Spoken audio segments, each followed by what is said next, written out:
Hello friends, स्वागत है सभी का मेरे YouTube channel SV coaching classes पर। और जैसा कि मैंने आपसे अपने प्रीवियस वीडियो में हाइजेनबर्ग अनसर्टेनिटी प्रिंसिपल यानी हाइजेनबर्ग का अनिश्चितता सिद्धांत है ना डिस्कशन कर लिया था। क्वेश्चंस भी मैंने आपको करवा दिए थे, है ना। उसके जस्ट बाद जो अगला एटॉमिक मॉडल आता है वो है आपका मॉडर्न एटॉमिक मॉडल, आधुनिक परमाणु सिद्धांत, है ना। ये आधुनिक परमाणु मॉडल कहेंगे, एटॉमिक मॉडल थ्योरी कह सकते हैं। तो थ्योरी लगाएंगे तो सिद्धांत बन जाएगा, अब मॉडल लगाएंगे तो फिर मॉडल रहेगा, है ना। तो मॉडर्न एटॉमिक मॉडल हो जाएगा, है ना, आधुनिक परमाणु मॉडल। अब देखिए, आधुनिक परमाणु मॉडल को देने वाले श्रोडिंगर थे, है ना। श्रोडिंगर की समीकरण मैंने आपको पढ़ाई थी पिछले वीडियो में। तो श्रोडिंगर साहब ने ही इलेक्ट्रॉन की तरंग प्रकृति पर आधारित wave nature of electron, on the basis of wave nature of electron Schrodinger proposed a model which is called modern atomic model. ठीक है, तो जिसको हम क्या कहते हैं कि मॉडर्न एटॉमिक मॉडल कह देते हैं। तो श्रोडिंगर ने दिया था और ये वेव नेचर पर आधारित है इलेक्ट्रॉन के। ठीक है, अब इसके द्वारा देखिए श्रोडिंगर ने कई सारी बातें और एक्सप्लेन कर दी, है ना। भाई बोहर के एटॉमिक मॉडल में केवल यही बताया गया था कि आपके जो इलेक्ट्रॉन कक्षाएं में चक्कर लगाता है, घूमता है जिन वृत्ताकार मार्ग पर, उनको कक्षाएं कहते हैं, है ना। श्रोडिंगर ने आगे और बढ़ा चढ़ा करके बातें बताई, उसके अंदर और खोज खोज करके बताया क्या क्या होता है, कोष होता है, कक्षक होते हैं, इलेक्ट्रॉन होते हैं उसके अंदर, है ना। तो एग्जैक्ट पूरी डिटेल जानकारी श्रोडिंगर ने बता दी आधुनिक परमाणु मॉडल में। ठीक है, तो अब देखिएगा इनके परमाणु मॉडल के विषय में जो भी इन्होंने बात बताई है वहां यहाँ पर स्क्रीन पर थ्योरी आपके आ जाएगी, उसको पढ़ करके मैं आपको समझा दूंगा, है ना। क्योंकि लिखने में काफी समय लगेगा और ज्यादा थ्योरी है, थोड़ा सा टाइम टेकिंग हो जाता है। तो टाइम टेकिंग हमें नहीं करना है, टाइम हमें सेव करना है, बचाना है थोड़ा सा, है ना। तो देखिएगा यहाँ पर लिखा हुआ है श्रोडिंगर की थ्योरी के विषय में, इस थ्योरी में क्या बताया गया है। देखिए यहाँ पर इन्होंने बताया है आधुनिक परमाणु मॉडल में कहा गया है कि सन 1926 में श्रोडिंगर के आधुनिक परमाणु मॉडल, श्रोडिंगर ने आधुनिक परमाणु मॉडल प्रस्तुत किया। यह मॉडल इलेक्ट्रॉन की तरंग प्रकृति पर आधारित है। इसके अनुसार तो श्रोडिंगर ने 1926 में दिया था और तरंग प्रकृति पर आधारित है ना। अब इस मॉडल में कुछ पॉइंट बताए गए, तो देखिएगा इसमें क्या कहता है।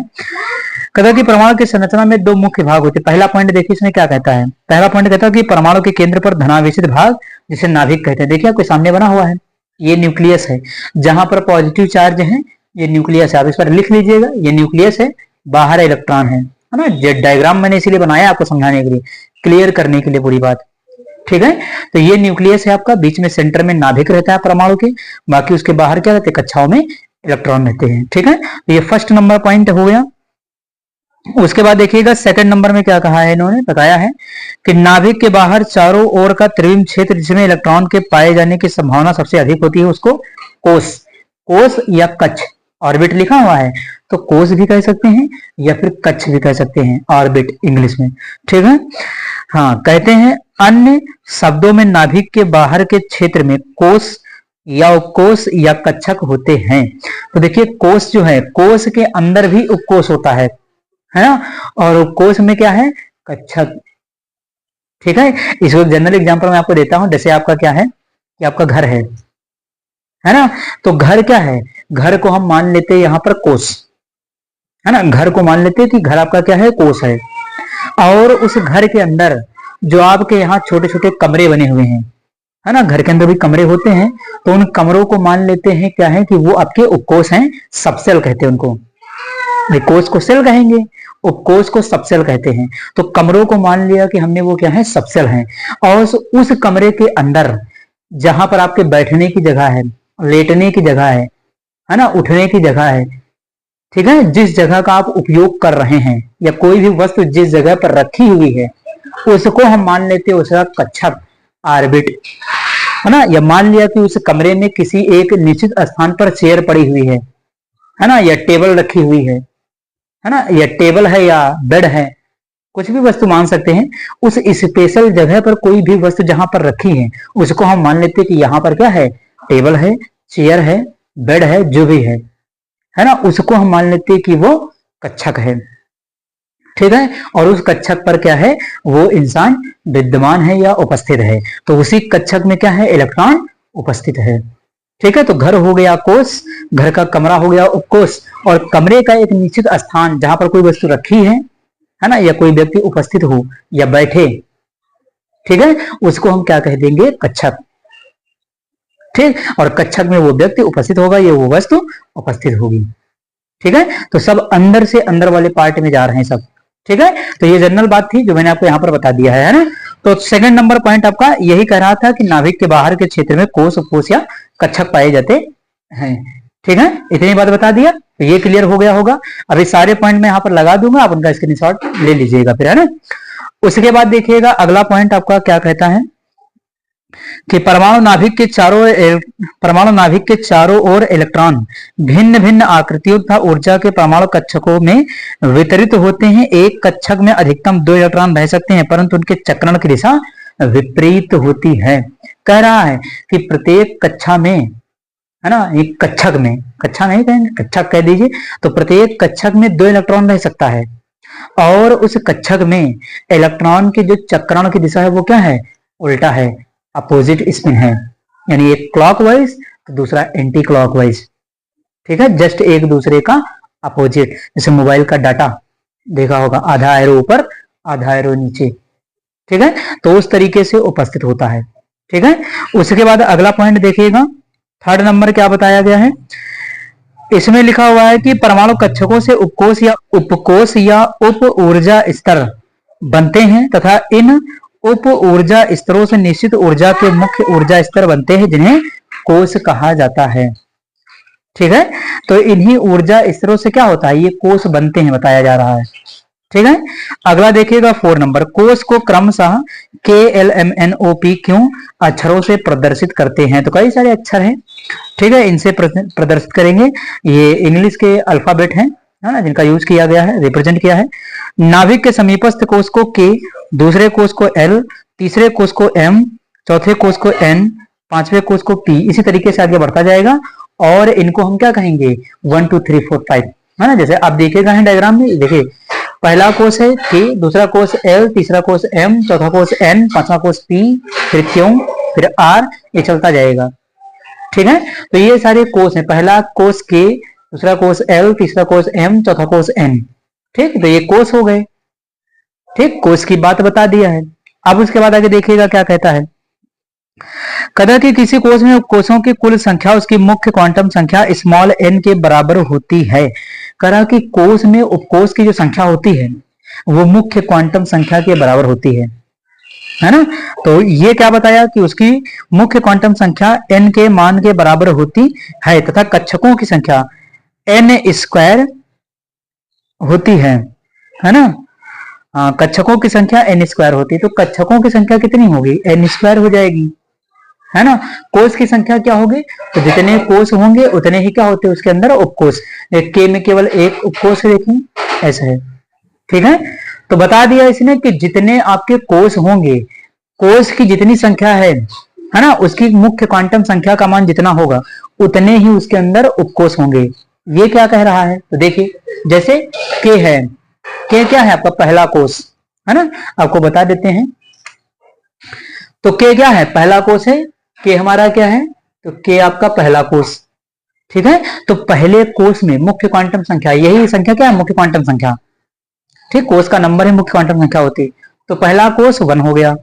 इसका मतलब क्या है कि इस K वाले कोष में केवल एक उपकोष होगा। ये कह रहा है जितना कोष का नंबर है उतना ही उसके अंदर उपकोष मिलेगा। ठीक, तो n का मान कितना हो जाएगा 1। तो इसमें उपकोष कितना है, देखिए केवल एक। कौन सा है, वो भी उसका नाम भी है S, है ना। तो इसमें केवल क्या है, केवल S उपकोष है। ठीक, दूसरा देखिए क्या है, दूसरा वाला आपका L है, दूसरा S है, तो इसमें केवल 2 उपकोष होंगे। कौन कौन सा है, देखिए S है और P है, ये उपकोष हैं। ठीक है, तो इसके अंदर देखिए S और P केवल 2 उपकोष। ठीक, उसके बाद M वाला क्या है, थर्ड है, इसमें 3 होंगे। देखिए S है, P है, D है, इसमें केवल 3 उपकोष M के अंदर, देखा। उसके बाद N का मान कितना होगा, 4, ये चौथा कोष है, इसके अंदर 4 उपकोष होने चाहिए। तो देखिए S है, P है, D है, F है, ये 4 उपकोष इसके अंदर पाए गए हैं। ठीक है, तो जितना नंबर कोष का है उतने ही उसके अंदर उपकोष होंगे, ये आपके नियम में बताया गया है। अब इसमें इलेक्ट्रॉन भी बता दिए गए थे, है ना। इलेक्ट्रॉन का भी पॉइंट है कि जो पहला कोष होता है उसमें केवल 2 इलेक्ट्रॉन, ठीक है, और वो भी कहाँ रहते हैं, इस उपकोष में रहेंगे, और उपकोष में भी कक्षक होते हैं, है ना, कक्षक में रहेंगे हमेशा 2 इलेक्ट्रॉन। ठीक है, एल में कितने हैं, तो एल में देखिए आपके कितने हैं, 2 उपकोष, एक एस है और एक पी है। ठीक है, तो एस में 2 इलेक्ट्रॉन यहाँ और पी में 6 इलेक्ट्रॉन यहाँ, तो 6 2 कितने हो सकते हैं, 8। तो यहाँ पर देखिए लिखा हुआ है 8 इलेक्ट्रॉन, पहले में 2 इलेक्ट्रॉन, दूसरे में 8 इलेक्ट्रॉन, तीसरे में देखिए एस में 2 रह सकते हैं, पी में 6 और डी में 10 अधिकतम इलेक्ट्रॉन। ठीक है, तो यहाँ 2 और 6 8 और 10 18, तो तीसरे में 18 इलेक्ट्रॉन टोटल। ठीक, चौथे में 2 6 10 24, तो कितने टोटल 32 इलेक्ट्रॉन। तो चौथे कोष में आपके कितने इलेक्ट्रॉन हो जाएंगे, 32। तो टोटल देखिए कितने इलेक्ट्रॉन लिखे, 32, है ना।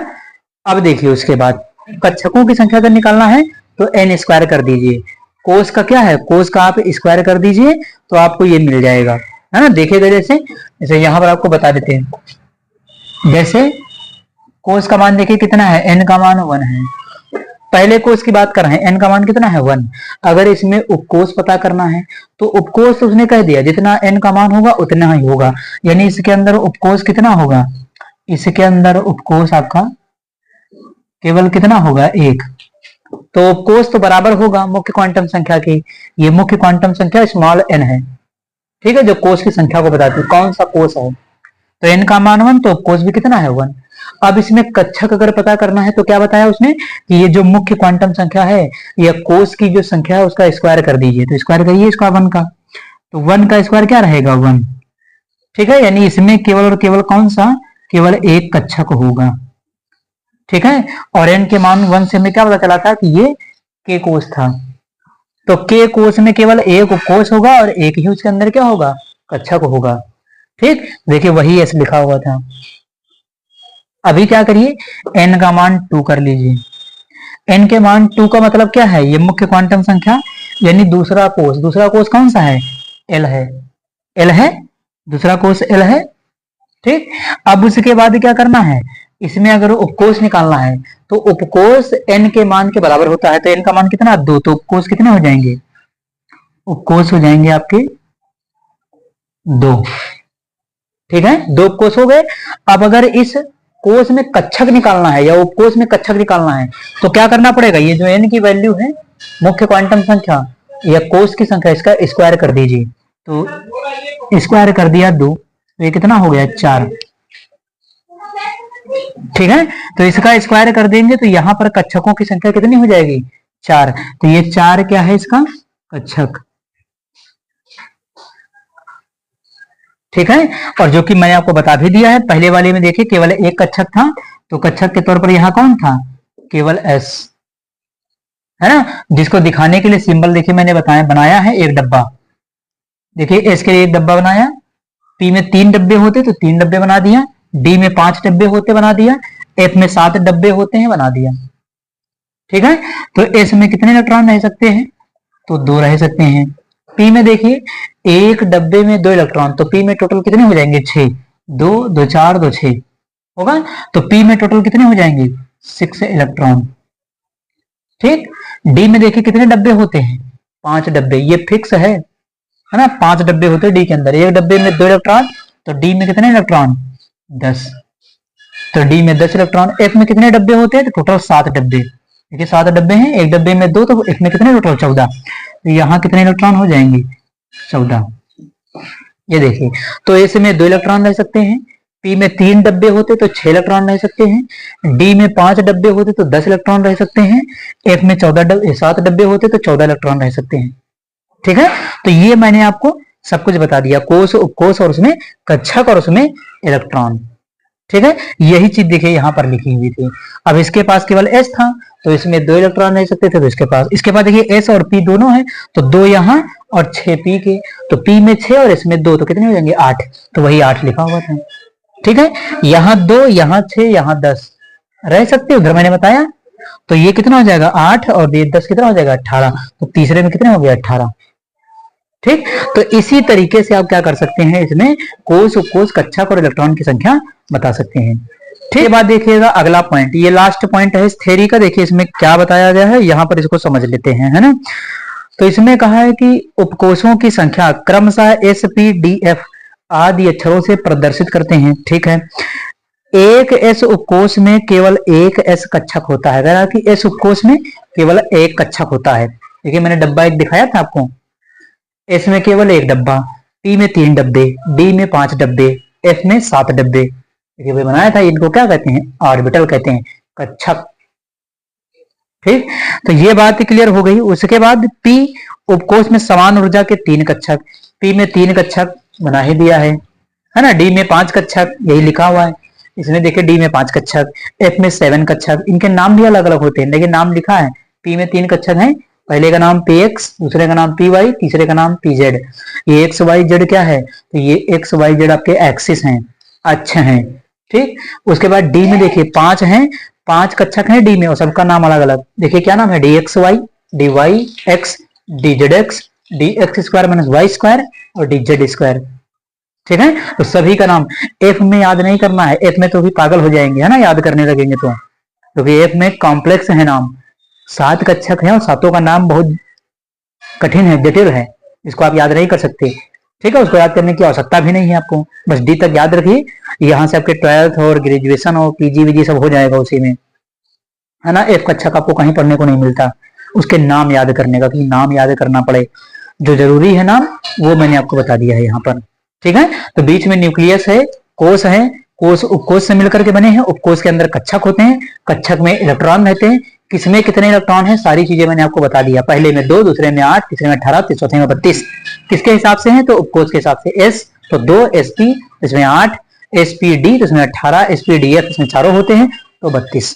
ठीक है, तो ये कंप्लीट डिस्कशन इसका हो गया। अब एक छोटी सी चीज मैं और आपको बता देता हूँ, है ना। क्या बताना है कि ये एसपीडीएफ क्यों नाम दिया गया है ना। तो एस से होता है शार्प, पी से होता है प्रिंसिपल, डी से होता है डिफ्यूज, एफ से होता है फंडामेंटल।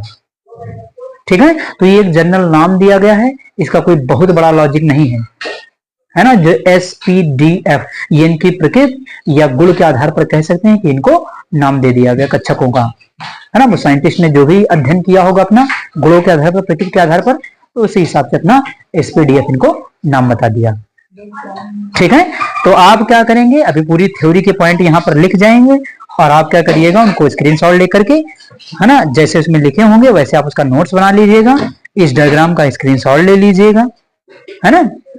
हालांकि एक डायग्राम मैं स्क्रीन पर भी लगा दूंगा, अगर आपको उससे स्क्रीनशॉट लेना होगा तो उसको लगा दीजिएगा, है ना। तो यहाँ पर थ्योरी आ जाएगी, आप उसका क्या करिएगा, स्क्रीनशॉट ले लीजिएगा, फिर डिस्कशन कर लेंगे हम आगे आपसे।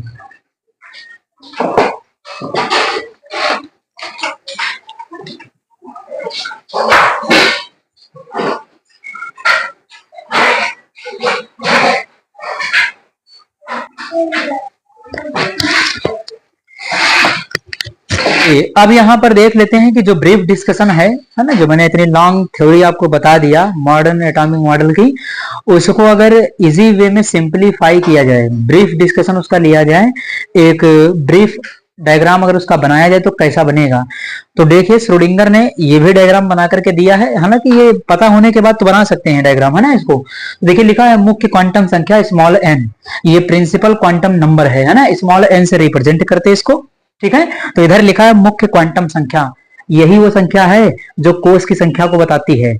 एन का मान 1 2 3, अभी पीछे डायग्राम दिखाया था मैंने, 1 2 3 बताया था, तो ये कोष की संख्या को ही बताएगी। ठीक है, तो मुख्य क्वांटम संख्या, फिर लिखा हुआ है कोष। कोष को इंग्लिश में क्या कहते हैं? सेल, है ना। इंग्लिश का नाम भी बता देता हूं, जिसको इंग्लिश में चाहिए वो इंग्लिश में लिख लीजिएगा। कोष को सेल कहते हैं, उपकोष को सबसेल कहते हैं, कक्षक को ऑर्बिटल कहते हैं, है ना। और इलेक्ट्रॉन की संख्या तो फिर नंबर ऑफ इलेक्ट्रॉन हो जाएगा। ठीक, तो मुख्य क्वांटम संख्या देखिए कितनी है, 1। अगर मुख्य क्वांटम संख्या 1 है, इसका मतलब कोष कौन सा होगा? पहला कोष। कोष कौन सा है? देखिए के, बनाया था डायग्राम, समझाया था मैंने, अभी लगा देंगे स्क्रीन पर, देख लीजिएगा। ठीक, तो पहला कोष के। अब इस के वाले कोष में कितना उपकोष होता है? पीछे डायग्राम में मैंने आपको बताया था, उपकोष क्या होता है इसमें? केवल एस, और एस के पास केवल एक कक्षक, ये देखिए एक डब्बा, एस के पास केवल एक कक्षक, केवल एक डब्बा। ठीक है, तो एक डब्बे में, अब एक डब्बे में कितने इलेक्ट्रॉन रह सकते हैं? 2। और इलेक्ट्रॉन भरने का भी, ये इलेक्ट्रॉन के उपस्थित होने का भी क्रम मैंने आपको बताया था, एक क्लॉकवाइज एक एंटी क्लॉकवाइज। ठीक, तो एक क्लॉकवाइज और एक एंटी क्लॉकवाइज, मोबाइल का डाटा। है ना, ये मोबाइल का डाटा है। 2 इलेक्ट्रॉन फिल हो गए, तो इलेक्ट्रॉन की संख्या यहाँ कितनी हो गई? पहले कोष, उपकोष या कक्षक में इलेक्ट्रॉन की संख्या कितनी हो गई? 2, लिख दिया। उसके बाद मुख्य क्वांटम संख्या का मान कितना है? 2, तो कोष कौन सा होगा? दूसरा। ठीक, तो दूसरा कोष कौन सा था? एल है, और एल वाले में एस था और पी था, अभी पीछे बताए थे आपको। तो देखिए इसमें 2 उपकोष होते हैं, एस और पी, देखिए वही लिखा हुआ है। एस में 1 डब्बा, पी में 3 डब्बे, पीछे बताया था। तो एस में 1 डब्बा ऊपर बना है, पी में 3 डब्बे नीचे बने हैं। नाम भी मैंने आपको बताया था, P X, P Y, P Z, तीनों का नाम भी अलग अलग होता है, ये भी ध्यान रखना। तो एस में 2 इलेक्ट्रॉन यहाँ और यहाँ भरेंगे तो 6 इलेक्ट्रॉन यहाँ, 6 2 कितने हो जाएंगे? टोटल 8। तो यहाँ पर आप कितना लिख सकते हैं? 8। अगर इलेक्ट्रॉन भरना हो तो इलेक्ट्रॉन भर लीजिए, है ना, ये क्लॉकवाइज। अब पी में इलेक्ट्रॉन अगर भरना है तो सब में पहले 1 इलेक्ट्रॉन पहुंच जाएगा, तब डबल करेगा। इसके लिए नियम पढ़ेंगे, हुंड का नियम आगे चल करके। ठीक, तो 1 2 3 ये भरा, जब सब में 1 1 भर जाए तब डबल करिए, मतलब तब एंटी क्लॉकवाइज भरिए। ठीक है, तो तीसरा, चौथा, पांचवा, छठा। ठीक है, ये भरने का तरीका है। सब में 1 1 पहले भर लीजिए सभी डब्बों में, फिर उसके बाद क्या करिए? आप डबल करना चालू करिए। ठीक, तो 6 यहाँ, 2 यहाँ, कितने हो गए? 8, तो 8 लिख दिया। उसके बाद मुख्य क्वांटम संख्या कितनी है? 3। इसमें देखिए कोष कौन सा होगा? एम, अभी पीछे बताया था, है ना। अब इसमें कौन कौन से उपकोष होते हैं? एस, पी, डी, इसमें 3 उपकोष होते हैं। तो एस, पी, डी, हालांकि ये बीच वाला डायग्राम आपको बनाने की जरूरत नहीं है, इसमें सीधे संख्या भी लिख सकते हैं, कक्षकों की संख्या, है ना, 1 कक्षक, 2 कक्षक, जितने भी कक्षक हैं, कक्षकों की संख्या। लेकिन बना करके मैंने इसलिए दिखा दिया कि थोड़ा सा और क्लियरिटी आपको आ जाएगी, इसलिए मैंने बना दिया है, वरना बनाना कोई अनिवार्य नहीं है। इसमें सीधे कक्षक की संख्या आपको लिखनी है, बस, है कि नहीं। जैसे इसमें था 1 कक्षक, इसमें 1 लिख देते, इसमें यहाँ 3 और यहाँ 1 4, 4 कक्षक है, 4 लिख देते। यहाँ पर कितने देखिए? 1 3 1 4, 4 और 5, ये कितने हो गए? 5 3 8 और 1 9, यहाँ 9 कक्षक हैं, तो ये 9 कक्षक हो जाते हैं, तो 9 लिख देते इसके अंतर्गत। ठीक है, तो 9 इसमें लिख सकते, लेकिन मैंने बना करके भी आपको दिखा दिया है। तो 2 यहाँ और 6 यहाँ, भरने का नियम वही रहेगा, 2 6 2 8 और 10 18, तो यहाँ पर इलेक्ट्रॉन कितने हो जाएंगे? 18। ठीक, लास्ट में देखिए क्वांटम संख्या कितनी? 4। कौन सा कोष होगा आपका? ये एन। इसमें कौन कौन से सबसेल होंगे? तो एस, पी, डी, एफ, इसमें चारों आपके सबसेल होते हैं, एसपीडीएफ। ठीक, अब देखिए मैंने एस भी बना दिया, पी बना दिया, डी बना दिया, एफ बना दिया। ठीक, तो टोटल इसमें कितने कक्षक होंगे? आप इसका स्क्वायर कर दीजिए, 4 चौक 16, तो 16 हो जाएंगे। देखिए 5 7 आपके यहाँ पर हैं, 5 यहाँ, 7 5 12, 3 15 और 1 16। ठीक, तो 2 यहाँ, 6 यहाँ, 10 यहाँ, 14 यहाँ, टोटल कितने होंगे? 32। तो यहाँ पर इलेक्ट्रॉन कितने हो जाएंगे? 32, यानी 32, है ना। तो ये है आधुनिक परमाणु मॉडल, मॉडर्न एटॉमिक मॉडल, है ना, जिसमें कोष, उपकोष, कक्षक, इलेक्ट्रॉन, सभी की संख्या मैंने आपको बता दी है ना। यहाँ पर जो n का मान है, अगर n का मान n के मान के बराबर ले रहे हैं आप, तो मिलेगा आपको कोष की संख्या उसके अंतर्गत।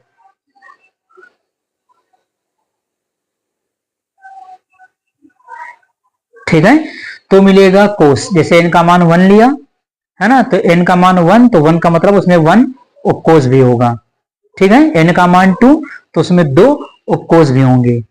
ठीक है, यानी s और p। दूसरे वाले की बात कर ले, n का मान ले लिया 3, तो उसमें 3 ही उपकोष होंगे, s, p, d, है ना, ये। उसके बाद अगर n का मान 4 ले लिया, तो उसमें उपकोष भी कितने होंगे? 4, s, p, d, f। ठीक, ये बन जाएगा। अगर उसमें इलेक्ट्रॉन निकालना है कि उस उपकोष में कितने इलेक्ट्रॉन, या उस कोष में कितने इलेक्ट्रॉन, या उस कक्षक में कितने इलेक्ट्रॉन, उस कोष के, है ना।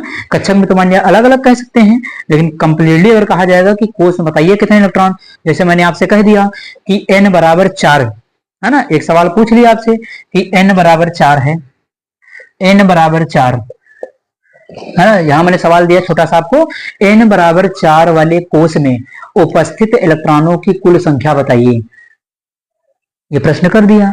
तो अगर आपको इलेक्ट्रॉनों की संख्या निकालना है तो कुछ भी नहीं करना, मैंने आपको बता ही दिया, इलेक्ट्रॉन की संख्या निकालना है। इलेक्ट्रॉन की संख्या निकालने के लिए इसमें क्या करिए आप, 2n स्क्वायर कर दीजिए।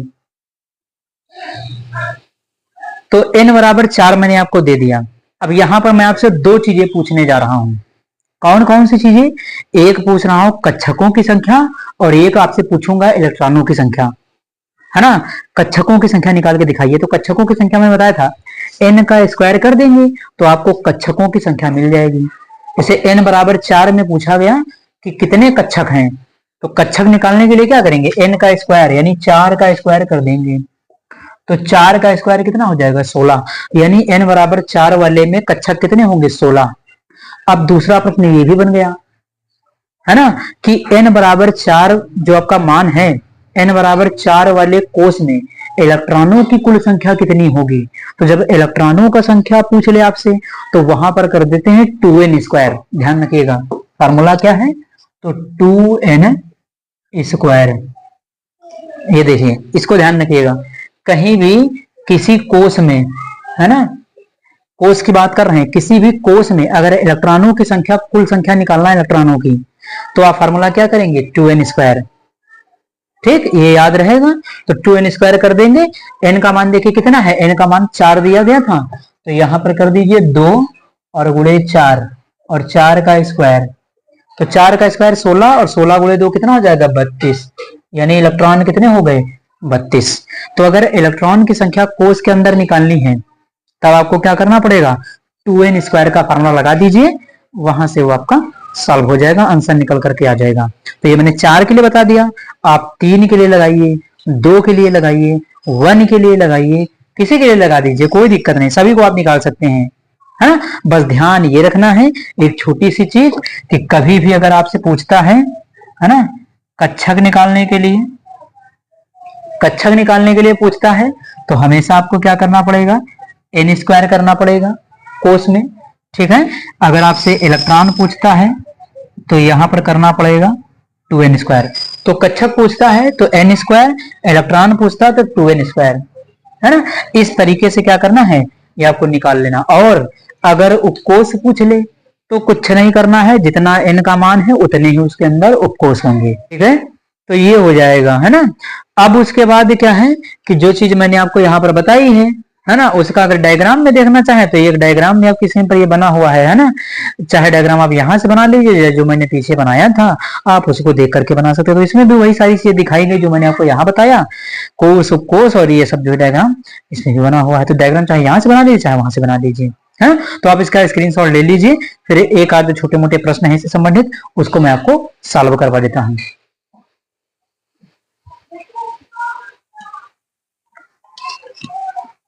तो चलिए अब यहाँ पर एक प्रश्न मैं आपको सॉल्व करवा देता हूं ताकि आपको बात जो है बिल्कुल क्लियर हो जाए, स्पष्ट हो जाए कि जो आज पढ़ा है उसका उपयोग हो जाए पूरी तरीके से, है ना। अगर इससे संबंधित कोई प्रश्न आप करते हैं तो सॉल्व हो जाए। ठीक, तो देखिए लिखा हुआ प्रश्न कहता है कि n बराबर 2 के लिए कोष उपकोष कक्षक व इलेक्ट्रॉन की कुल संख्या बताइए।